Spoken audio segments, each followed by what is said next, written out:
ఒకప్పుడు కుటుంబ నియంత్రణ కోసం నేను పనిచేశాను. ఈరోజు మళ్ళీ పిల్లలి సంపద, పిల్లల కోసం మనం అందరం కూడా కృషి చేయాల్సిన అవసరం వచ్చిందని మీ అందరికీ తెలియజేస్తున్నా. అందుకని నేను ఇంకొక నిర్ణయం కూడా చేసుకొని నెలలో వస్తున్నా మీ దగ్గరికి. మూడో చైల్డ్కి 30,000 రూపాయలు పుట్టిన వెంటనే ఇస్తాం. 4వ చైల్డ్కి 40,000 రూపాయలు ఇస్తాం.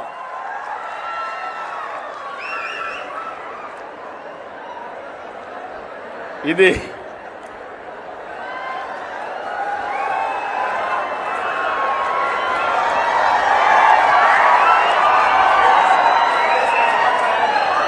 ఏంటి, ఇది కరెక్ట్ అయిన నిర్ణయం అని మిమ్మల్ని అడుగుతున్నా. మా ఆడబిడ్డలు చెప్పండి అమ్మా, మీరేమంటారు? మీరే సృష్టి కర్తలు, మీరు లేకపోతే సృష్టి లేదు. అలాంటి మనందరం కూడా ఆలోచించుకోవాల్సిన అవసరం ఉంది. నేను వస్తాను. మీరు అనుకుంటున్నారు పిల్లలు భారం అని.